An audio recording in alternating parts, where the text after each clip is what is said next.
Can you raise your hands for the first one? How many think traditional are is more effective?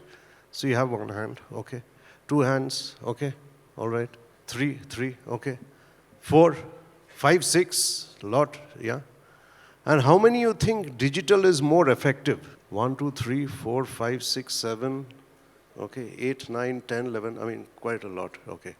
So, that's the topic of discussion for the next 15, 20 minutes. And, we are privileged to have, these, achievers with us, you've seen their work over the last, 24 hours or so. And they're also in, doing many new interesting things, okay? They are leaders, thought leaders in the communication advertising industry. So, my take on this is it's a very self-defeating question, okay? Both work together, and it's not A versus B, okay?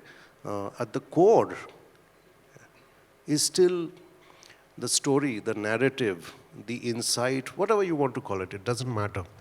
And digital is a medium, okay? Digital is not an insight. Digital is not a storytelling platform. Story, it's a storytelling platform, right? So it's like you have a building and, it's 50 years old, 100 years old, okay? It's just got a new set of pipes or a new, electricity, Wi-Fi, whatever you call it, okay? So your message kind of is more targeted, it's more fast, it's more real time, okay? So in fact, you have the opportunity to create more stories, micro stories if you want to call it that, right? But it's still stories, it's still insights, If you look at what, from a brand point of view, the biggest achievements, that went viral, they're all a product of insightful storytelling kind of thing. So that's the kind of background that I wanted to set up with, and you're free to disagree and you're free to add more, a counterpoint of view. But I'll start with you. What is your, and you've straddled both, you're doing a lot of, digitally driven campaigns right now, we saw yesterday, and you started off with traditional storytelling. What's your experience been like? So I like fishing, I told you yesterday, right? So if I want to catch a shark, I won't go into a fishing pond, right? I mean, you're not going to find a shark in a small pond. So with traditional or digital, you need to know your target market. So for those who raised up traditional, I think their market is probably people who might not have a phone, who might not even have a computer, and that traditional works beautifully. So I think it's tough to say, traditional or digital is bad. So who are you targeting? I think digital, obviously, there's so much going out there. It's really tough to stand out too. So it doesn't mean you do a digital campaign, it's going to work. At the end of the day, I think what you just said is perfect. What are you going to say, whether it's storytelling, insights, that will capture your target audience attention? Because if they don't see it, they won't even care before you tell the story. So one of the things that I tell my creative team is that before I look into the idea, whatever you're going to share with me, will it capture my attention in the next 3 seconds? So capture attention. So whether it's shocking, whether it's exciting, or whether it's a lucky draw like I did yesterday, simple things, and then find a way to sell it. So no matter what platform you do, it will work if you are targeting the right market. Thank you. Rajiv, you're a master storyteller. We've seen your stories yesterday. But just, before we move on to you, just a little anecdote from, I think, 17 years back. I had just quit Ogilvy, which is traditional advertising, and I'd moved to a digital agency. I was the national, creative director, whatever they call it. And, the owner of the company, the CEO of the company said, Shubho, we want you to be the Piyush Pandey of digital advertising. Okay. And I told him that's a very wrong and unfair comparison, right? It's like chalk and cheese, comparing apples and oranges. It doesn't work that way because digital is extremely fragmented. There are so many platforms. There's, social media, there's CRM, there's so many things. One person cannot be the Piyush Pandey of all. You know, at the best, you can be something in CRM or something. I mean, this is the age of the Instagram influencers. You know, someone can say, I've got 5 million followers and I, you know, do these unpacking your mobile phone videos and I'm very popular. And you have to respect that, right? So unlike Piyush, you know, who goes back to what I was saying, the insight-driven, you know, storytelling thing, which our friend is also a part of the agency Ogilvy, and he's been there for many, many years. But anyway, Rajiv, your comments, please. Is it between traditional and digital? See, end of the day, we are talking about communication. And that's a big difference between information and communication. Because like we spoke yesterday, brands need to sell. Okay? So it's not just news. We need people to act on it. And if you need people to act, they need to have a hook. And for the create a hook, you need an idea. So whether it's traditional or digital, idea is going to be the core and central. But today we see a lot of campaigns that are digital first. Because exactly like what Tay said, you're talking to an audience-specific campaign. So when you're talking to Gen Zs, for example, they literally live on the digital media. So it makes sense to have a digital-first campaign and not go traditional at all, because again, we are fighting against attention spans. Like, for example, now very recently in India, there's this product called WD-40. It's just a home improvement device. It's a spray can. So they did a series of 8 films. They're just 6 seconds long. You know, it's just simply fantastic. So the first 4 seconds is all about how the product can be used. For example, there's a gas cylinder. You don't show the person's face, you just show the feet. The gas cylinder's been lifted from this place and kept here. There's that brown rust ring there. Spray, remove stuff stains, and then he keeps it back and you realize there's another ring there. You know, so the last 2 seconds are literally that little surprise moment in the film. Or there is this, say, Rahul loves Priya. And there is, you spray, and he just removes the P. Rahul loves Riya. So he removes marker stains. So just 6 seconds, but the product usability, versatility is just shown so beautifully in such a memorable manner. So it takes care of all of those things that I talked about. So idea is still central. That will never change. You know, these trends can come, trends can go. New media can come, new media can go. But I think the core stays the same because people still react to ideas, little stories. These 6 seconds also stories. Yeah. Does that answer your question? Yes. I mean, wanted your point of view more than answering a question, but you know, which is extremely valuable.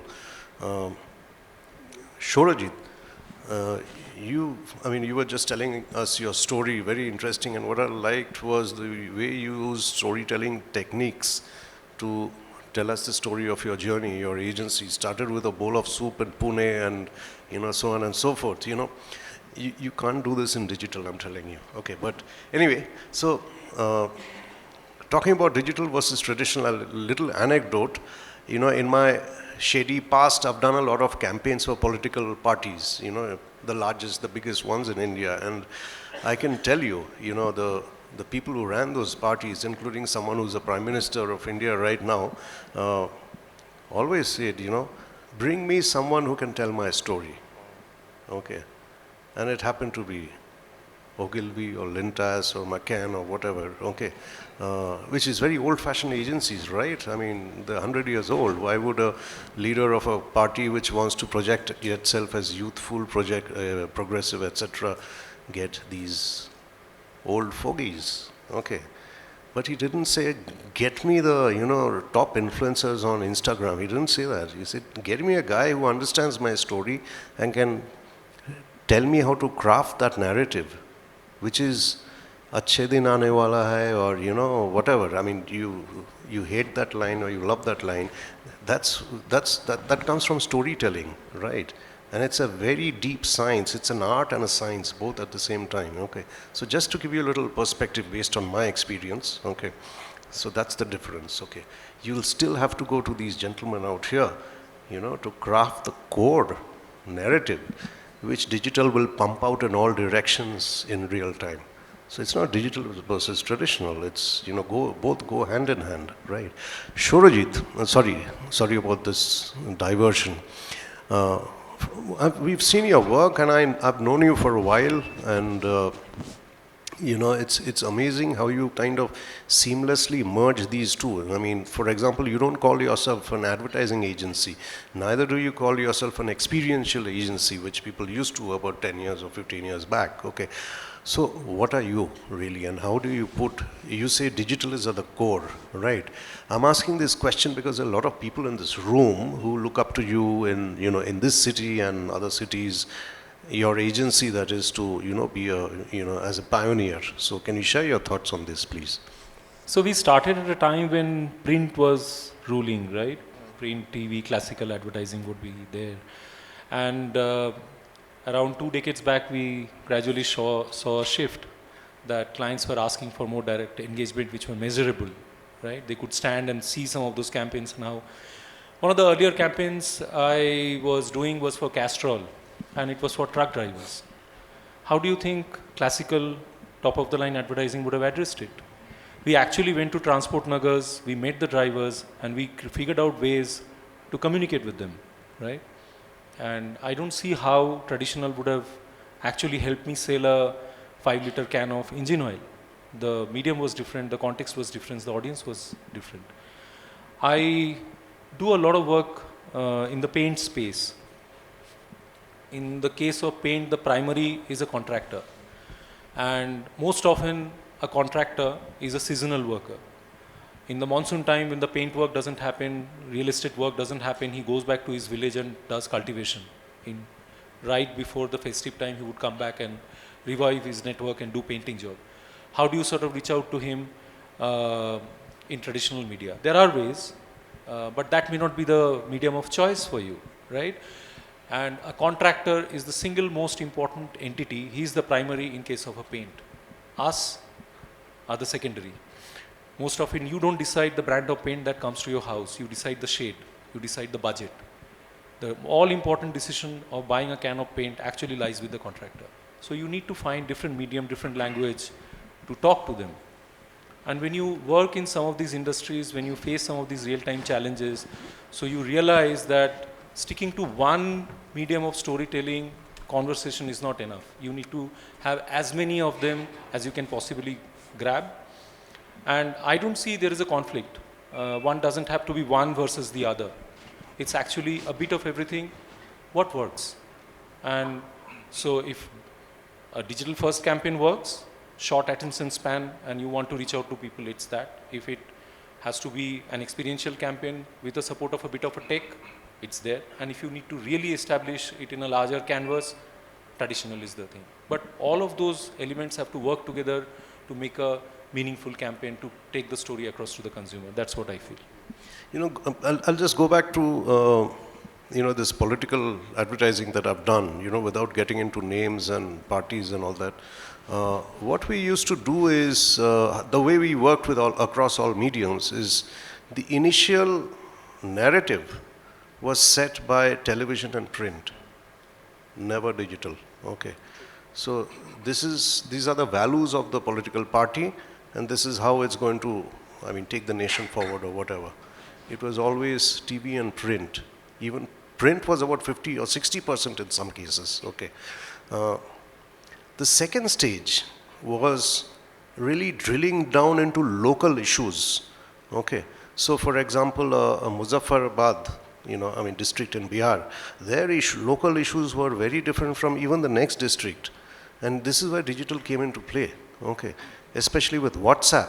WhatsApp is the de facto choice of digital for all brands, not just political, but FMCG brands also, okay. So all of these parties have a very strong WhatsApp ecosystem, network, right? So it's like a pyramid. If you're familiar with, I think it's called MLM selling or something like that. Okay, so there are, booth minders at the bottom, right? I think they call Panna Pramukh or something like that. The BJP calls them. Everyone has that. Then the next level. Then the next level. So the admins, the WhatsApp group admins would be running these things. Okay. So anyway, so the local issues were always through digital, okay. And as you came closer and closer to the election day, the local issues mattered more and more, okay. And there was a lot of very negative advertising also, which we all know, very false, fake advertising, but that's the whatever. But, you know, the narrative was never set by the digital people. Okay, I want to ask another, come quickly to another question. We hear a lot. How much time do we have? Just let us know. Huh? About 5 minutes or so. Okay. Want your opinion, I mean, your thoughts on influencers. You know, these days, influencers are replacing the big budget campaigns sometimes. Okay. And we have influencers with 10 million, 15 million people, etc. It's like celebrity advertising 10, 15 years back. Okay. But now you have, Sourajit was telling me yesterday, micro-influencers, nano-influencers, even someone with 5,000 followers on Facebook, but highly localized, is also an influencer, right? So brands quote them, you know, brands give them goodies. I really like the goodies that I got, but anyway. But, you know, do influencers work? What do you think? Or do they actually devalue the brand? What are your thoughts on this? Rajiv, do you, sorry, please start off. Yeah. Yeah. Anyone, yeah. Okay, so influencers do work, but they need to stand for your brand in some way. And influencers do work if the brand believes in what the influencers are doing. Very often, when brands pick an influencer, they start to turn them into agencies. So they tell exactly what the influencers are supposed to do. And suddenly the influencer has lost their influence in their followers, and the situations gets really, really bad. So I think when brands pick an influencer, they're actually buying their followers. They're just buying their followers.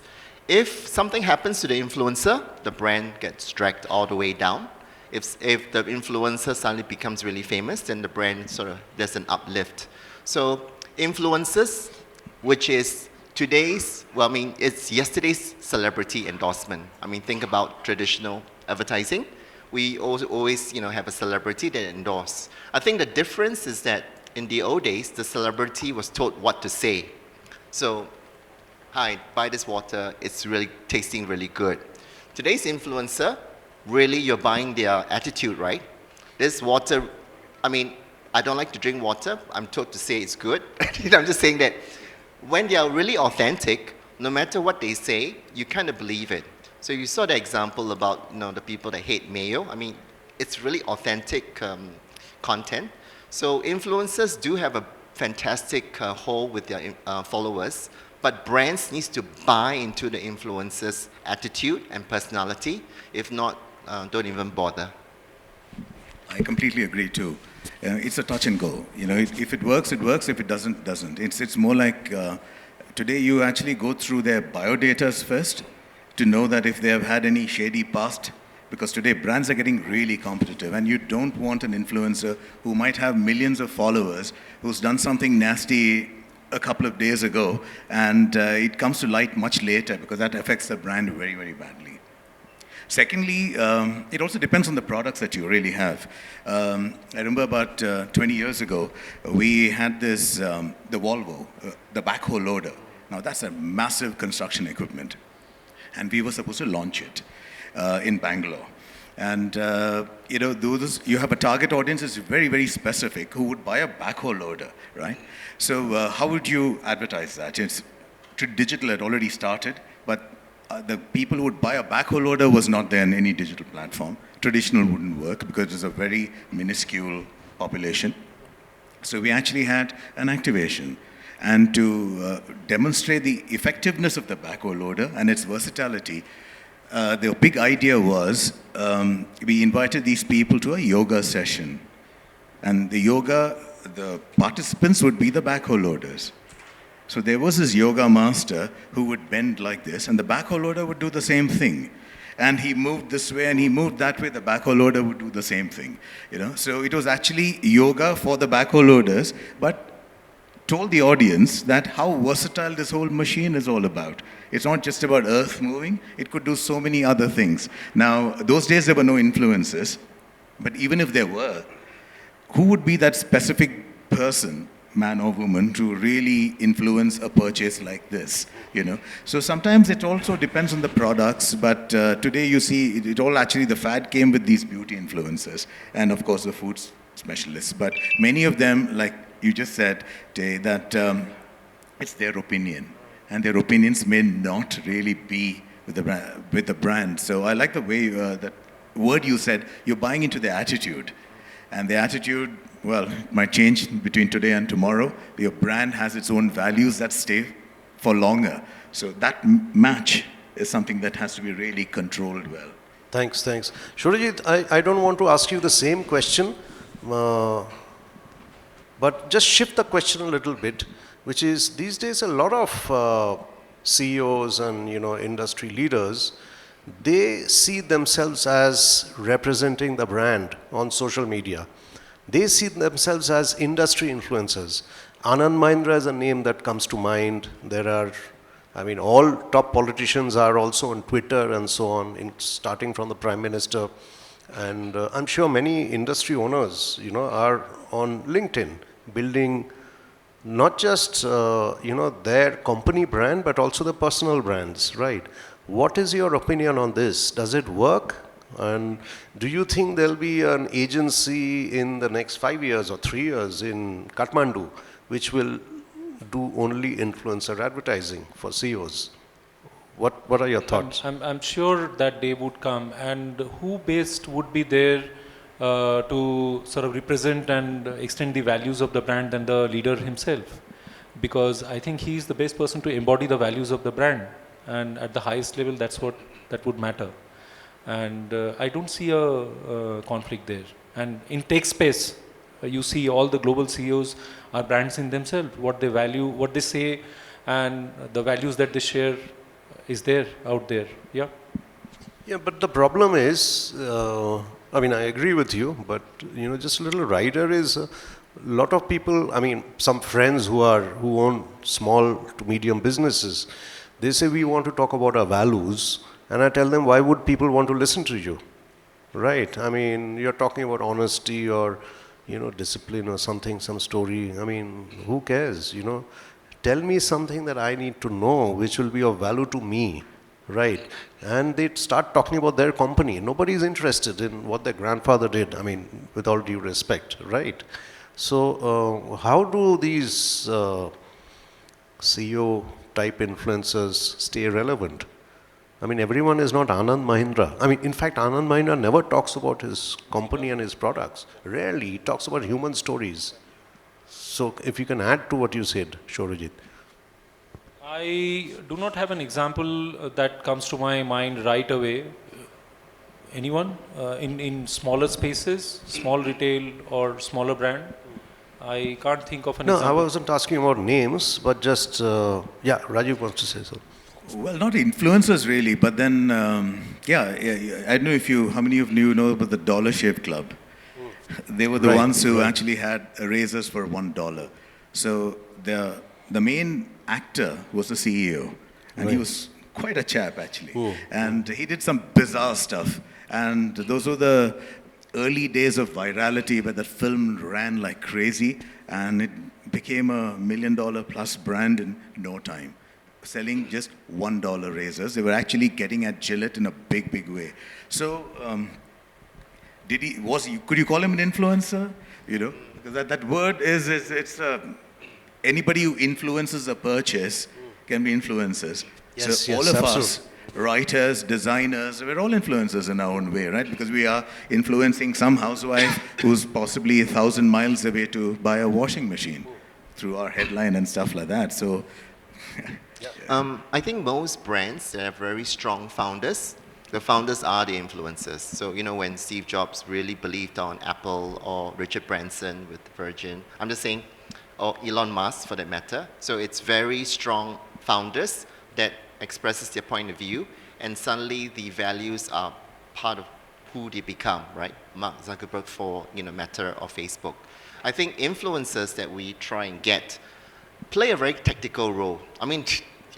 We won't employ them to be able to know what the brand stands for, but they're able to sell the product. So, you know what I'm saying? We get them for short term, and then obviously we we get new ones to come.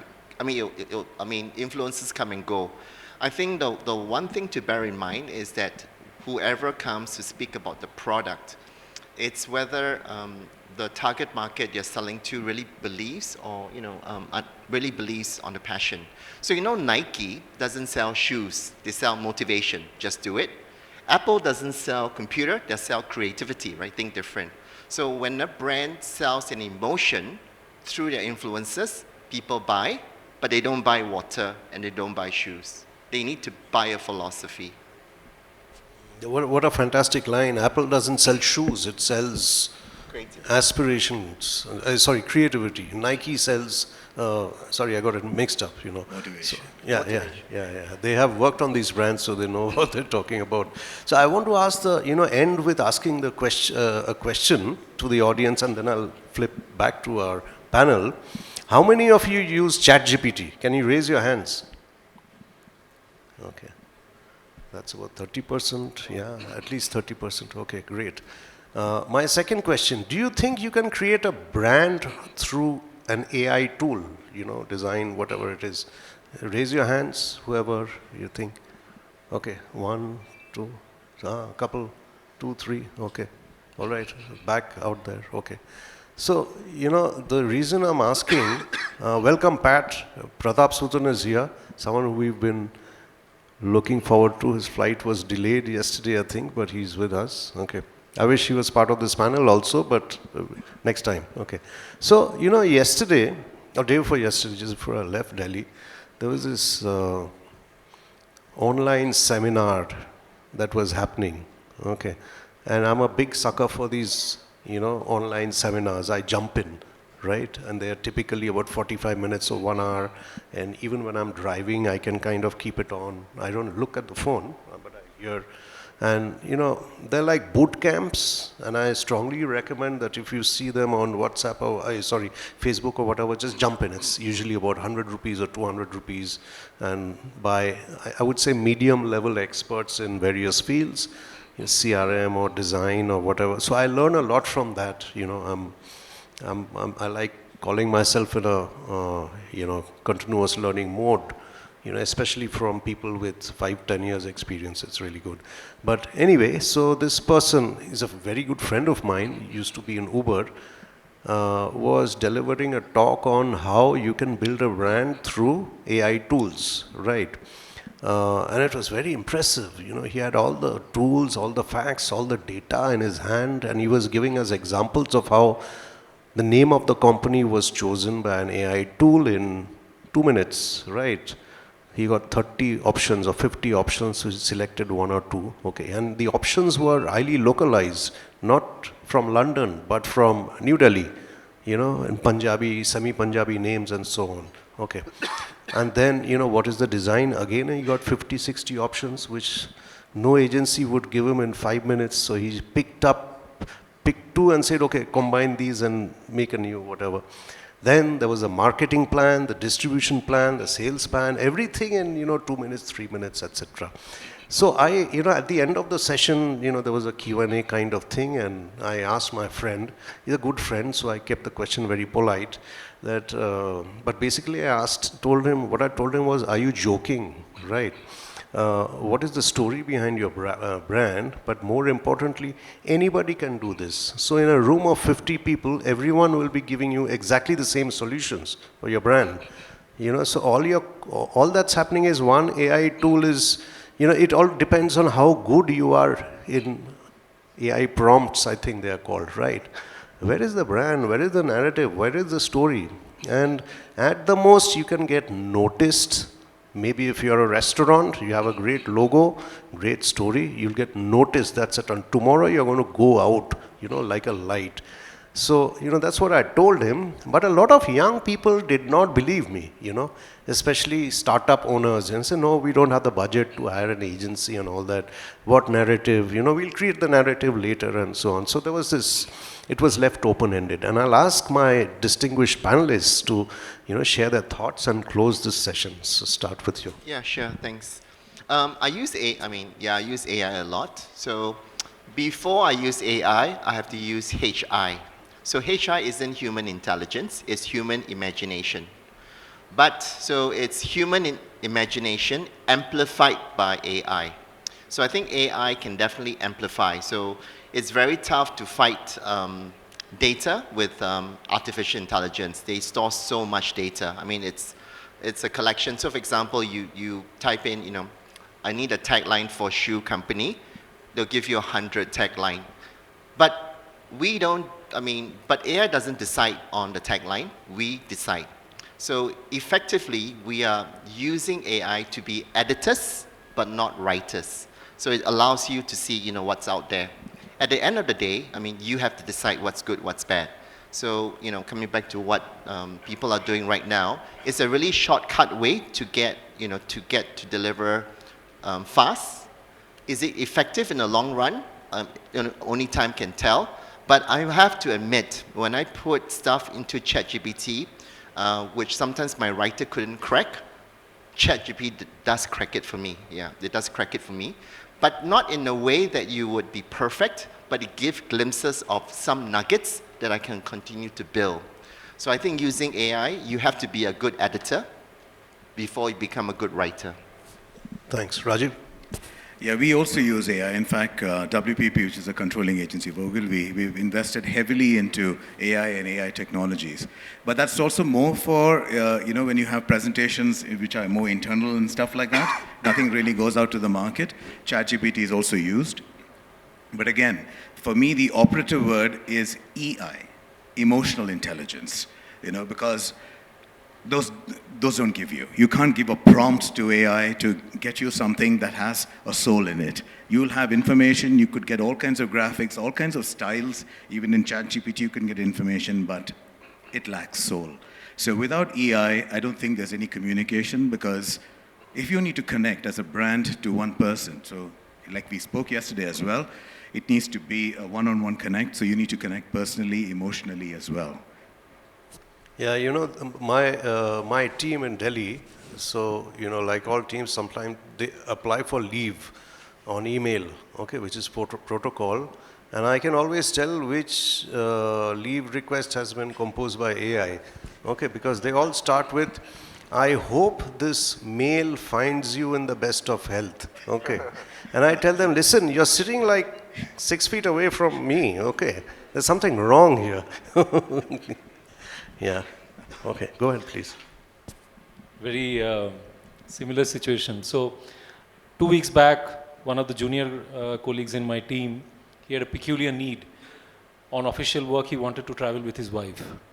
So his immediate reporting manager told him that that's not how you do it. It's not works.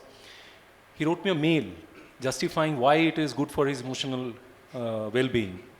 And I said, dude, how long did you take to write it? It was a ChatGPT, you could tell right away. And it's apparent. About 2 months back, we were having an employee team get together, and we were trying to put together a video of our own team, whatever we have done in past couple of years. And we were running short on time. We gave it to an editor. He just couldn't deliver it because obviously, archival material was limited. One of the new joinees in our creative team started writing prompts, and in half an hour, he had a film ready. And he had no context. He was barely into the company for about a month or so, but he created a film that whatever our journey was that. Was it something that we could have shown to the people? No. And same reason why Rajiv would say that it lacked the emotional connect, it lacked the depth in it. So I feel that AI tools would be relevant, but they would be tools. They cannot replace your human intelligence, your emotions, and the creative output that's there. Yeah. Can I add? Yes, please. So, because all these things we're talking right now, technology also really progresses really, really fast. So what I found is that AI can mimic emotional intelligence. Mimic, yeah. So because every time you use ChatGPT or any AI, they are stealing your information for free. And all the information is stolen, it will be regurgitated back to people who need it. So they're studying all the different emotions. So sometimes they get it right, and sometimes obviously you get it wrong. But with better prompting. For example, I have to put my own personality into ChatGPT. It will come, I mean, listen, it's not 100%, it's still 70%. So I think what will happen is that the people who know how to prompt will not tell you they found a way to prompt it, but they'll do it silently.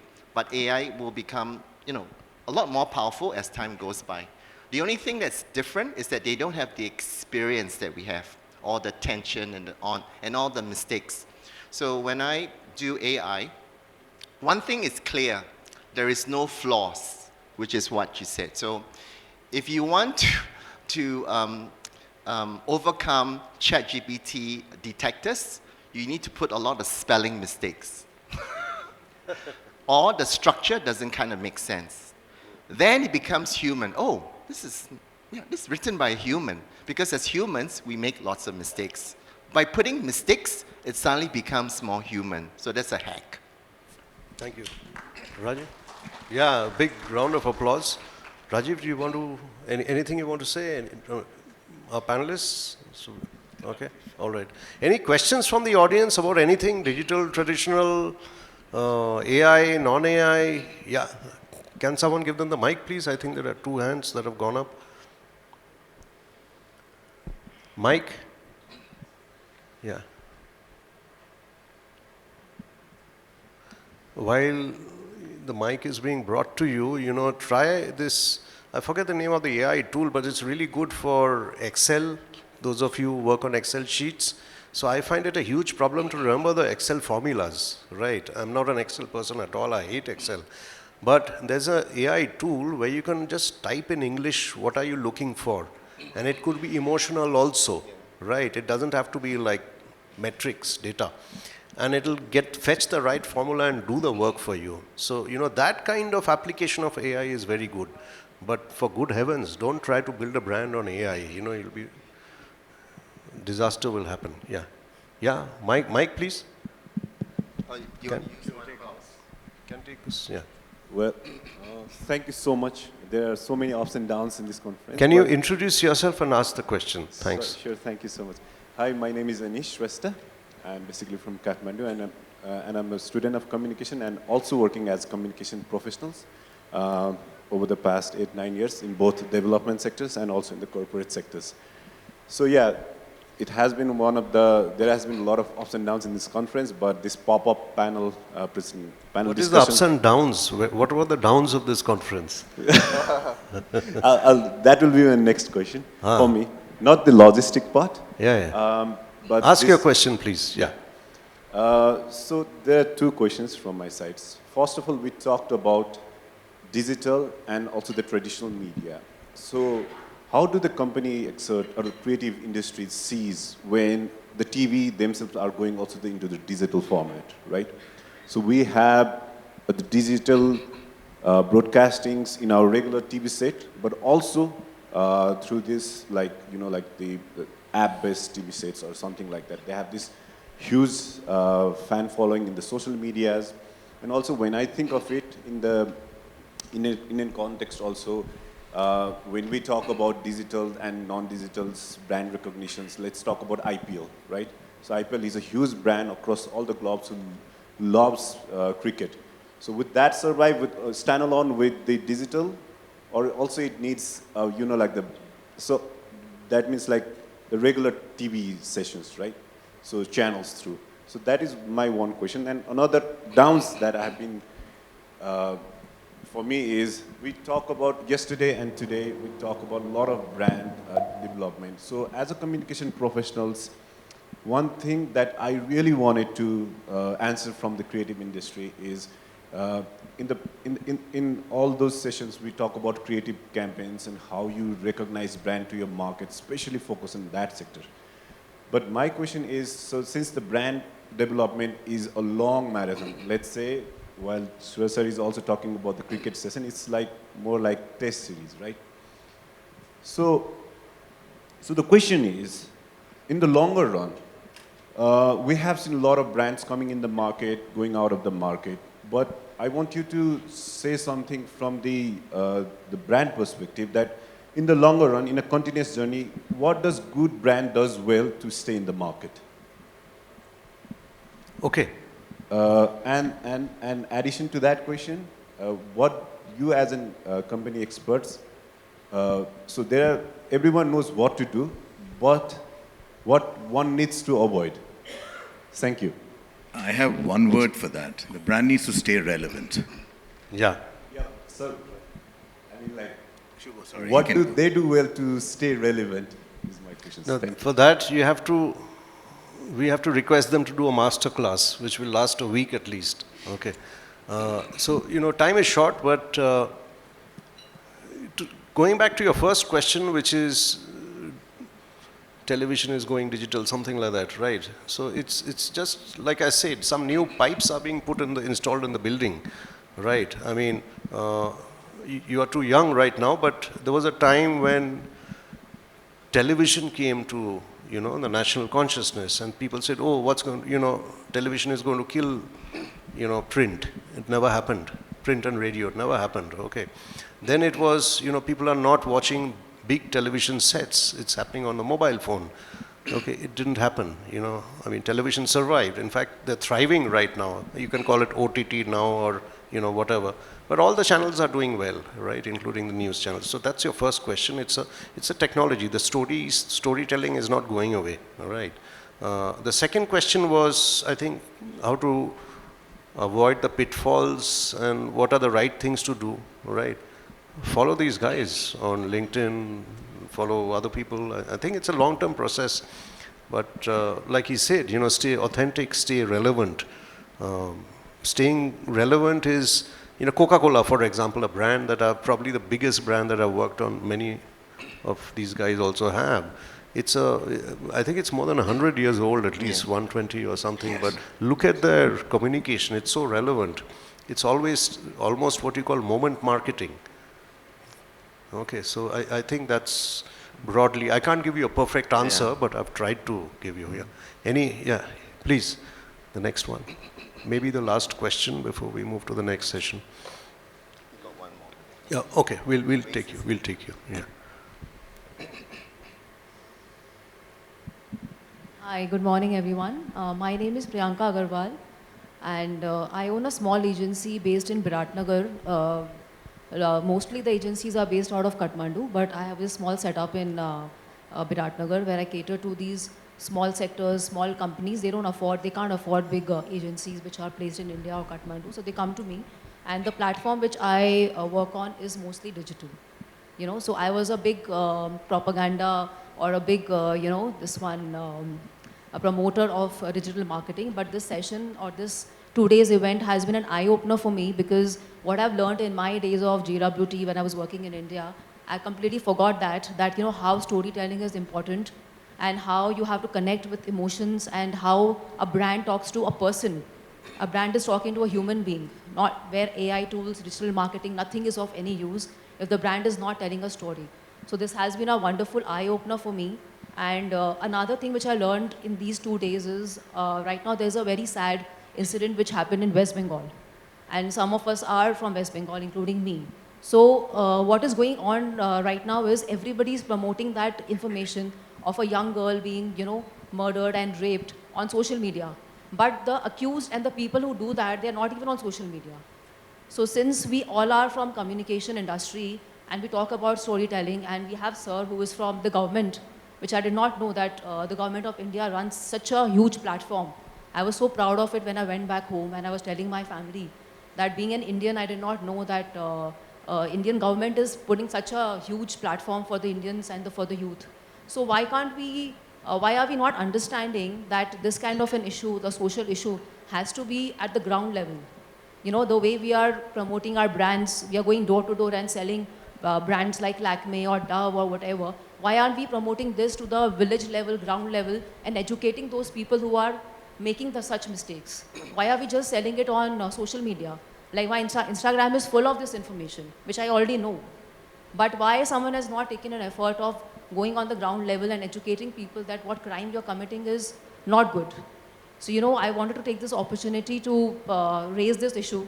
So, sir is from the government side. Maybe we can do something about it. Maybe we can have a campaign tomorrow which educates people.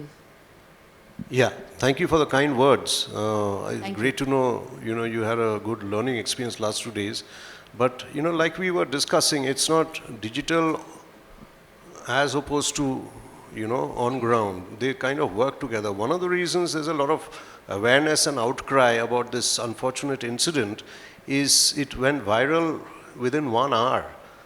There are these candlelight marches happening in distant corners of India, and it's because of WhatsApp or whatever, Facebook or something, otherwise it wouldn't have happened.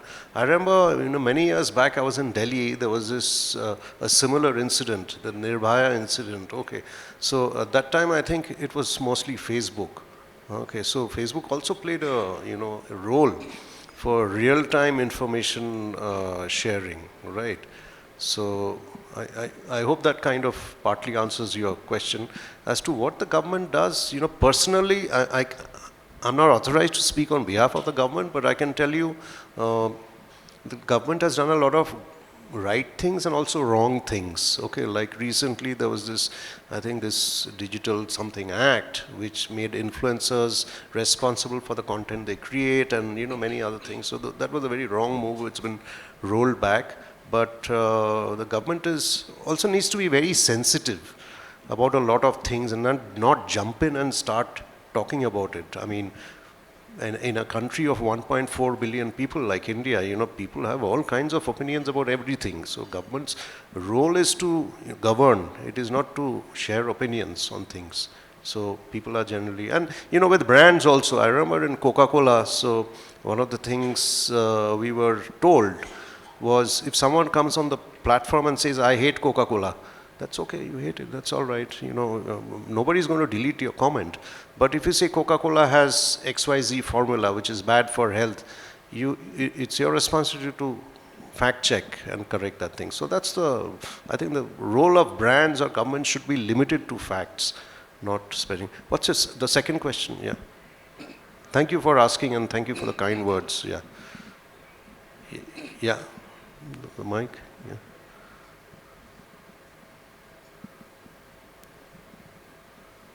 I wish we had time to get into fake news, but that's something else. That's one big danger that I see. People are being killed for fake. Good afternoon. My name is Saurav. As everyone has said, amazing sessions for the 2 days. Saurav from where? Can you introduce? So, Saurav, I currently run a small agency in Kathmandu, and that is where I'm from. So I just have a question in terms of digital marketing and everything, right? When we started out digital marketing, it was about reach, it was about impressions and everything, right? But now, should we be talking about shareability as well? Because as we said, we are an influencer in ourselves, right? Whatever we share between our friends is a word of mouth for them to take on it, right? So whether we talk about the social issues, whether we talk about the comedies or whether about the brands and everything, whatever the brand is doing, it's been seen. It's been seen, right? It has impressions, it has reach, but is it shareable or not? And did not understand. Is it shareable? Yes. What is shareable? The content that we are putting out, the stories that we are putting out, the emotions that we are putting out. Okay. Do they relate to the emotions that are shareable? Let's say a video about a joke or an influencer or a family is very shareable to us, to everyone. But should brands be talking about shareability as well at one point of time?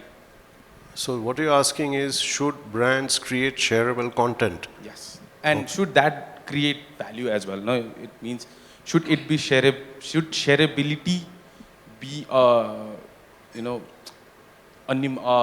measurement of something? Okay. So should shareability of content be a measurement of success? I think it's not just about digital, it was there before digital also, right? But please go ahead. So I think, how do you measure, I guess how do you measure if it's effective, right? So before there was impression, you're right, the likes and stuff. But then you can buy that through bots. I mean, it's easy. So a million people like it doesn't mean it's working.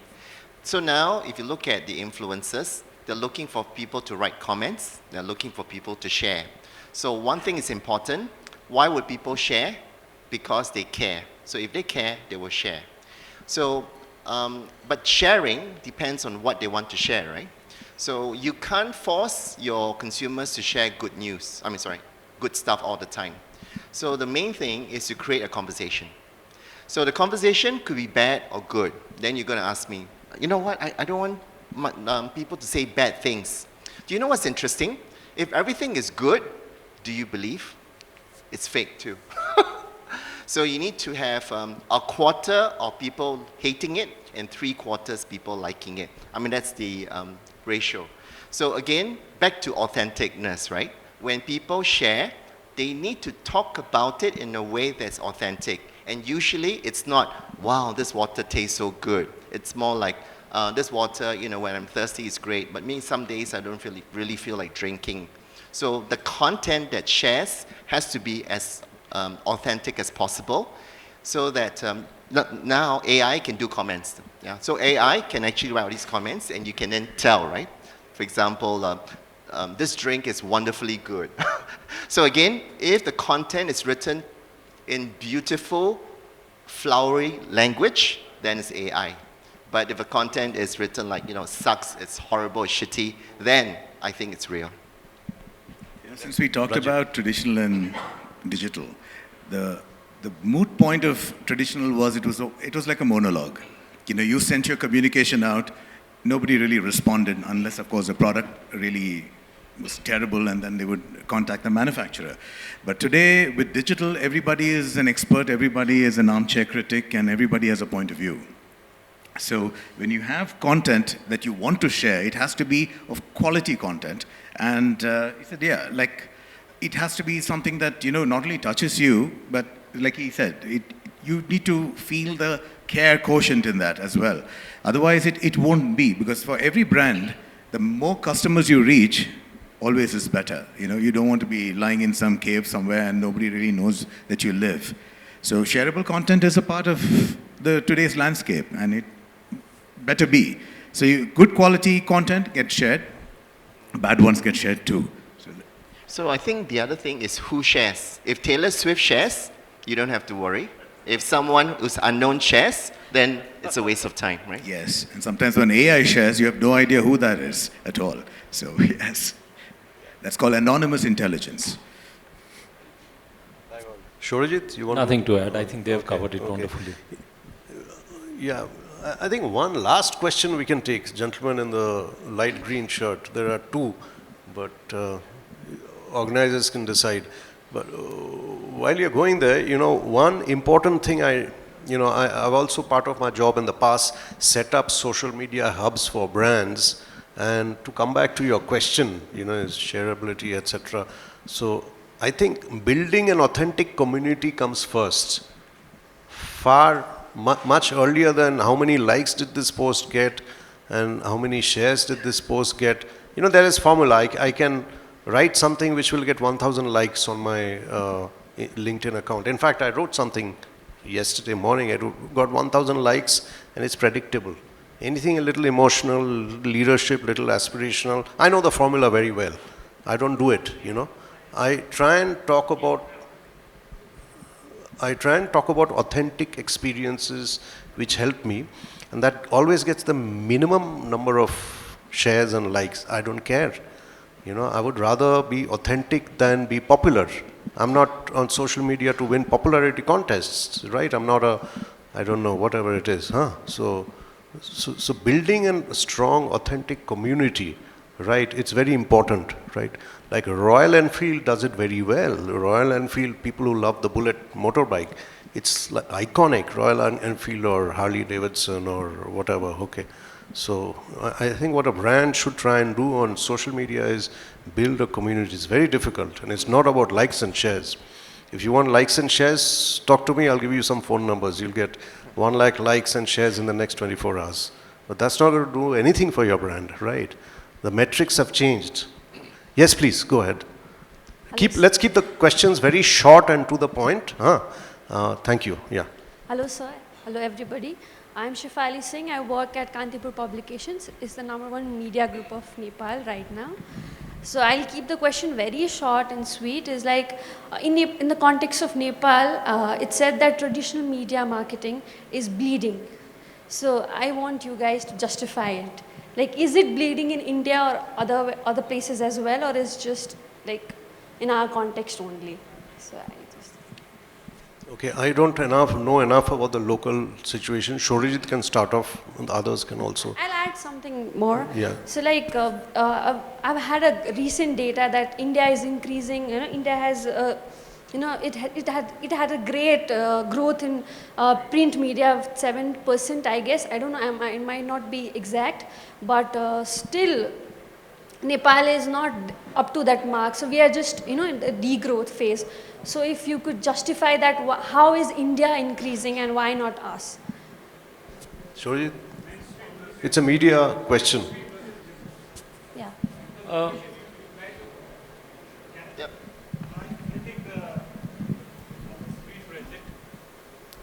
You were talking about mainstream versus digital, right? So the question goes on, since India, print has grown by 7% last year, 2024, 25, 23, 24, whereas Nepal seems other way around. So what could be the factors that indicates and helps Indian print media or mainstream to grow up strongly, including election, right, which gave a mainstream a boost. At the other side, we see very different statics. That's it. So is there any thoughts on that? I'll let Shorijit take the Nepal focus question. I don't know, but in India, never trust data. My experience is don't take data straight away. When people say print is growing by 7%, you should interrogate that. Yeah. And you might find out it's only some regional pockets in Hindi and Bangla, Assamese that are growing. It's not from a national perspective. That's why it seems like there's some growth, but it's artificial growth overall if you see. But yes, I don't know if Nepal has a regional angle. India has so many languages, so many, dialects, etc. You have not just Hindi, Bangla, Odia channels, but within a state also you have different languages. So that's one factor that print is still very strong in India. I don't know if that applies to Nepal. Shorijit, go ahead. No, again, to continue your thought, I cannot really comment on, why something is bleeding or something is growing. But I have an interesting take on this. The way I feel is that newspapers, my initial days, my training has been in a newspaper. I was with the Telegraph in Calcutta and I was part of the brand team. And I love newspapers for what they represent and, what they are. But I feel that newspapers need to evolve. We are in the days of very, very short attention spans, right? And those days, like, when I was growing up, we used to have a newspaper called The Statesman. And my parents, my grandfather would always tell me that if you want to learn English properly, read The Statesman, right? When I was working with the Telegraph, the desk would be manned by people who of excellent caliber, and that reflected in the language that was there in the newspaper, and that mattered, right? We knew that the language of the Times of India would be different from what is coming on Indian Express or what's coming on the Telegraph. It was visible. But today we are in the day and age of very short attention span, so long form article, long form journalism probably is taking a back seat. The interesting thing is that I subscribe to New York Times. I pay for it. Many newspapers across the globe have been very, very successful in monetizing their content, right? Why did I subscribe to New York Times? I play. So the spell bee is something I crack. Me and my wife have a shared account and we compete with each other in solving the spell bee. That's my attraction. But post taking that subscription, I've started reading wonderful long form articles. I started reading the New Yorker. The cooking section is wonderful, and that also adds a lot of value and how I look up to the New York Times. So I think newspapers here and everywhere will have to keep up with how our changing consumption preferences are becoming, and we need to evolve. I think that's what it is. Yeah. Any of you? Okay. It's back to that same point of staying relevant. Yeah. In India, if I take half a minute, before we go to the last question, can we get the mic ready for him also? Is a lot of long form, like Shorijit was saying, a lot of very good long form journalism is happening on mobile first. If you've heard of The Wire or The Quint, I also subscribe to The Economist, the digital version, right? There is a very strong demand right? And they're making money. They're not in the red at all. You know, I find newspaper journalism, especially the opinion pieces, very opinionated, okay, sometimes. But I think the new breed of long-form journalism for digital, right, it connects with me better. It's more deeper, you know. It's more well-researched and so on. And sometimes with very skeletal kind of crews. The Wire is 6 or 7 people. Wire and what is that Shekhar Gupta's thing? I forget the name. Shekhar Gupta's, yeah, whatever. So, you know, long form writing is not going away anywhere. You know, again, it's changing from print to mobile, but it's still there. And I pay a lot of money also, you know. I think it's 1,300 rupees for a Wire subscription or whatever. So I subscribe to Economic Times. I have no interest in trading. I've never been into the share market. But again, their paid premium ET Prime contents are really top of the line, and it's expensive. I think I pay 3,500 annually for the subscription. I do. So it is what the newspaper is giving to me. That's the content would matter, and yeah, there it is. yeah, the Ken. If you've heard of the Ken, it's a business magazine. It's brilliant. I mean, it's definitely better than Economic Times. Last question, please. Am I visible to everyone? Visible okay. or Okay, visible? Yes. Okay. Or audible? Okay. Or both? Okay. Now Yes, both. please. So, hi everyone. My name is Birazman Gewale, representing as a TechMon Private Limited. So, my question my question goes on like this. So, when I was in college, I learned 4 types of business cycle: introduction phase, growth stage, maturity phase, and decline phase. So, talking about Coca-Cola and Meta, they are in a maturity phase, and they are implementing different strategy to preventing for a longer sustain. So, can you give me how a company can be sustained for a longer term to marketing and can implement different types of strategy? Did you got my question? Just repeat your question, or let me articulate, reframe your question. What you're saying is, in traditional management, whatever, there are these 4 stages of a brand's growth, right? And how are current brands following the same? Is that what you're asking, more or less? I'm asking that question for how a company can sustain for long term on a maturity phase through a marketing. Okay, I've been very bad in marketing that way. I don't understand marketing that well, so I'll ask my colleagues to. Yeah, okay, sure. Sure. Okay. See, formal. So I think, let me try to rephrase what he was trying to tell you. Like in the product life cycle, we go through 4 phases, right? Product life cycles. That is introductory, like growth, maturity, and again we degrow. As per him, Coke and Meta, that's already in the maturity phase, right? Therefore, how do you still stay relevant in terms of doing a lot of marketing activities? I think that's what he meant, from my understanding. Did I rephrase it rightly? He agrees. Yes. Please, go ahead, Rajiv. Actually, I couldn't still follow it. Okay, those 2 brands are in the maturity phase, so? What I mean to say is Coke and Meta, Yeah. they are already in the maturity phase. Yes. And they're doing a lot of work to stay relevant. Stay relevant. And, like what are the marketing activities or how do you go about it? I think that's what he meant to say. How do you go about staying relevant? Yeah, most probably because the brands are already in the maturity phase. That's as per him. So we might disagree. That's a different thing. Yeah, I think, brands, I don't know if it's that kind of structural logic applies phase by phase. These days you have brands' life cycle speeded up. So brand can, Meta for example, or Facebook, as it was called earlier, got famous in a very short time, right? So one moment it was in some college dormitory, second moment it was all across the world, right? So you could say it's no longer in a startup, right? But you know what? I've seen what successful brands do is they do not belong to any phase. They are constantly reinventing themselves. You know, like Coke is getting into health drinks right now. It's been on for a while.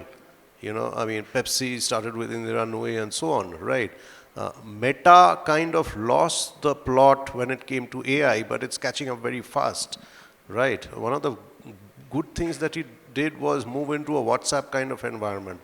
Okay, Meta actually, Metaverse, I think it was a big flop. So Google is a great example of trying 10 different things and 8 of them failing, right? But Google Cloud is a big hit, right? Amazon Cloud is a big hit. So I don't think it's stage 1, stage 2, stage 3, stage 4 anymore in a current, digital driven kind of scenario. You have to do everything at the same time. Right, that's my feeling. I don't think anyone can afford the luxury of saying, oh, we are a mature brand. I think a mature brand also has to be a challenger brand, right? See what Red Bull did to Coke, right? And Coke avoided getting into the sports health category for a long time. So that's my limited knowledge, yeah.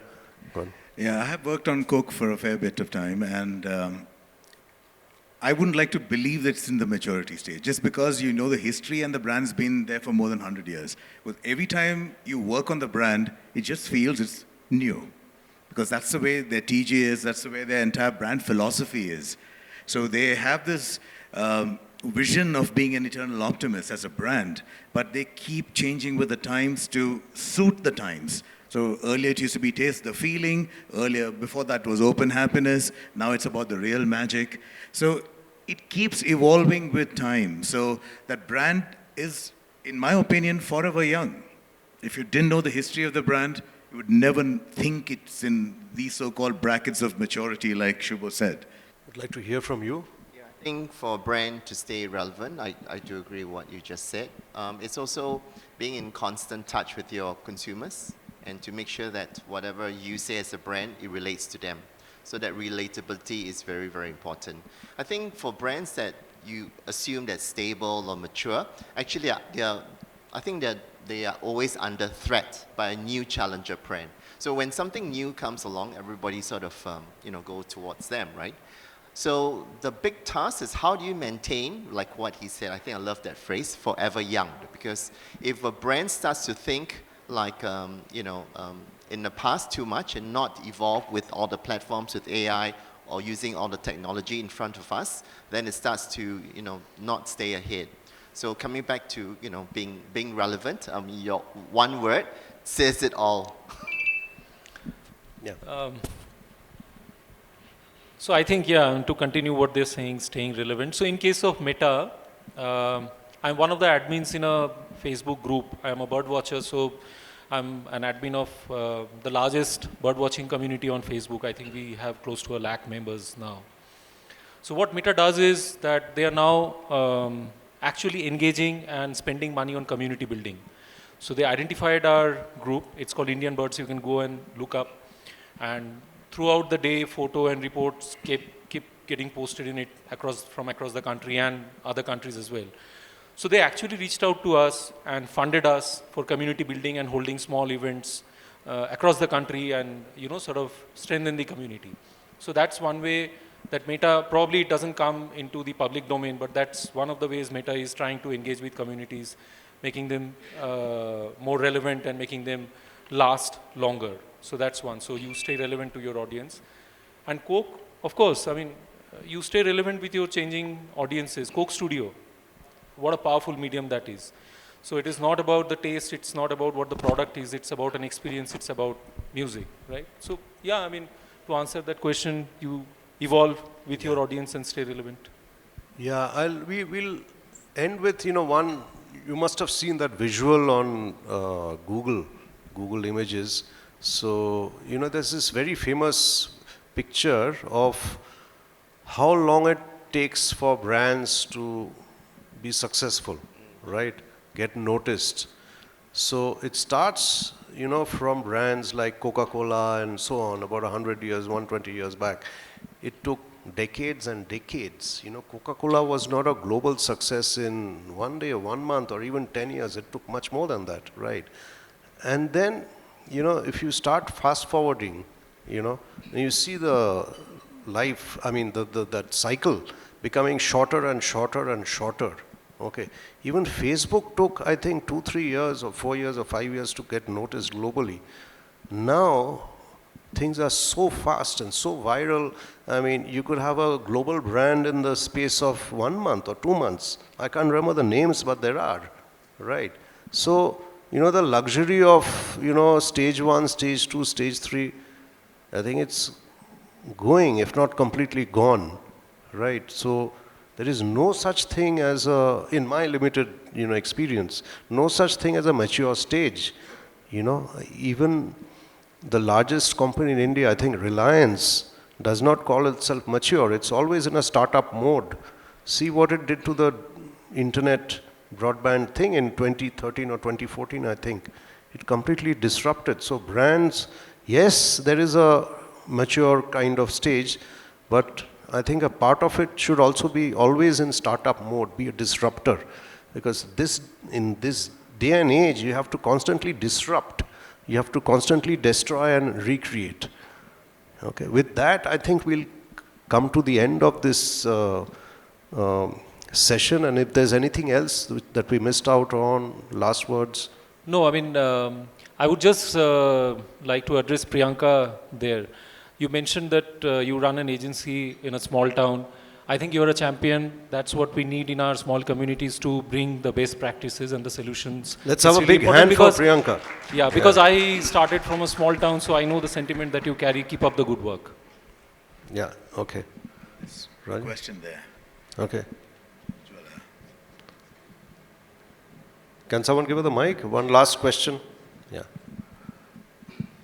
This is not a question, rather what I've been listening and thinking about intelligence. Since we are talking about artificial intelligence, we noticed, in fact, my whole team also discussed it yesterday. We met Mr. Guan at the dinner. So his is human intelligence. Rajiv talked about emotional intelligence. We discussed, and everybody knows of artificial intelligence. We forgot about Tanveer, who mentioned cultural intelligence. So there are 4 eyes that we have. This is the takeaway from this conference.